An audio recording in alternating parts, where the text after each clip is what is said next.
Intro.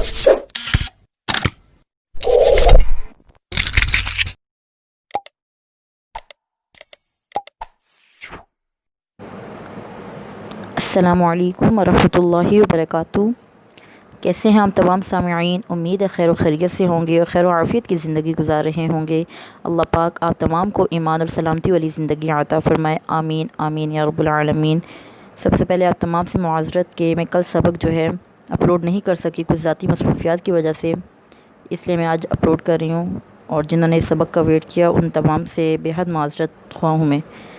आज इंशाअल्लाह ताला हम तख्ती नंबर 20 का तीसरा पेज पढ़ेंगे, जिसमें हमारे सामने तीन कवाइद हैं। तीन कवाइद पढ़ेंगे, चौथा कवाइद जो है हम चौथे पेज के साथ पढ़ेंगे। तो आइए स्टार्ट करते हैं सबक का। अऊज़ु बिल्लाहि मिनश शैतानिर रजीम। बिस्मिल्लाहिर्रहमानिर्रहीम। क़ाइदा नंबर 1 है, दर्ज झेल मिसालों में जो छोटा सा नून है इसे नून क़ुतनी कहते हैं। इसे हिज्जा और रवा में पढ़ते हैं, अलबत्ता जब इस लफ्ज़ पर वफ़ करेंगे जिसके आखिर में नून क़ुतनी हो तब नहीं पढ़ते। आइए मिसाल देख लेते हैं। जैसे उन्होंने हमें पहली मिसाल दी है आदनिल ऊला। अब दाल के बाद जो नून है जिसके नीचे ज़ेर है इसे नून क़ुतनी पढ़ेंगे, जो कि लफ्ज़ के नीचे बिल्कुल छोटा सा नून बना होता है, इसे नून क़ुतनी कहते हैं। ठीक है, आदनिल ऊला। नेक्स्ट मिसाल देखते हैं, खैरनिल वसिशतु। खैरनिल वसिशतु मसलनिल कौमु। मसलनिल कौमु। अब उन्होंने हमें दूसरी मिसाल क्या दी है, उन्होंने कहा कि अलबत्ता जब इस नुक्ते पर वफ़ करें जिसके आखिर में नून क़ुतनी हो तब नहीं पढ़ते।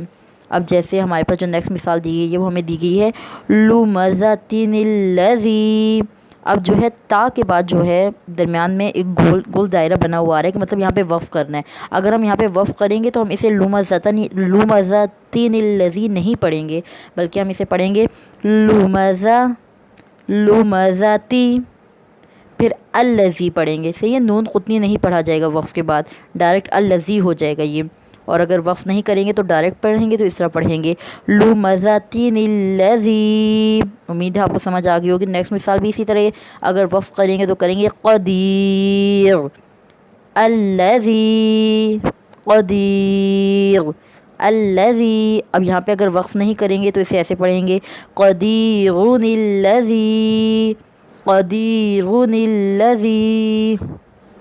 अब इसके बाद जो दूसरा क़ाइदा है वो है, अगर मुशद्दद हर्फ से पहले साकिन हर्फ हो तो आम तौर पर साकिन हर्फ को नहीं पढ़ते, ना हिज्जा में ना रवा में। आइए मिसाल देख लेते हैं। जैसे पहली मिसाल दी गई है इज़रिब बिअसाका।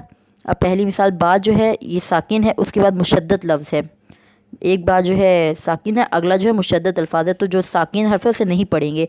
हमने एक ही बार पढ़ा है जिसके नीचे ज़ेर है, इज़रिब बिअसाका। अगली मिसाल देखते हैं, जैसे क़द दख़लू। जो क्या कहते हैं, जो जज़म वाला हर्फ है इसे हमने नहीं पढ़ा, जो साकिन है। ठीक है, अगला जो हर्फ है दाल, दाल के ऊपर तशदीद के साथ जो है ज़बर है वो हम पढ़ेंगे क़द दख़लू। इज़्ज़हबा, इज़्ज़हबा। वज़्कुर रब्बका, वज़्कुर रब्बका। यजअल लहू, यजअल लहू। अवज़नूहुम, अवज़नूहुम। युद्रिकुम, युद्रिकुम। अब एक काफ जो है साकिन है, अगले काफ पे मुशद्दद है, तो हम साकिन वाले काफ को नहीं पढ़ेंगे, इसको ऐसे पढ़ेंगे युद्रिकुम। फ़ला युस्रिफ़ फ़िल क़त्ली, फ़ला युस्रिफ़ फ़िल क़त्ली। महत्तु, महत्तु। अब ये दाल साकिन है, उसके बाद ता मुशद्दद है, तो दाल को नहीं पढ़ेंगे। हम देख लें, आप हमारी दा की आवाज़ भी नहीं आ रही होगी। महत्तु। वजदतुम, वजदतुम। क़ालत क़ाइफ़तुन, إذ ظلموا إذ ظلمتم اركب معنا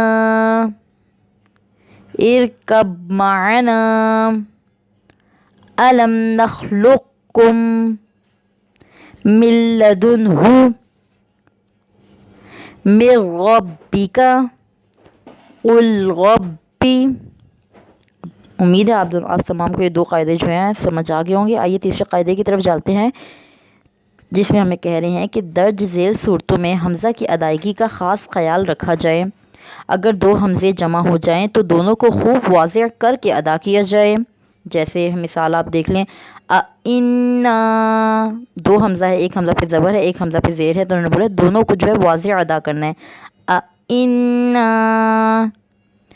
اِذَا كُنَّا أَأَنْتُمْ أَأَلِدُ أَأَنذَرْتَهُمْ أَأَرْبَابٌ۔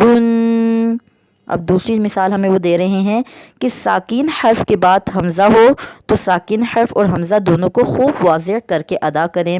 جیسے قد افلح، دال جو ہے ساکین ہے، اس کے بعد حمزہ ہے، تو دونوں کو واضح کر کے پڑھنا ہے، قد افلح والارض ومن اظلم من انفسهم ان اجری۔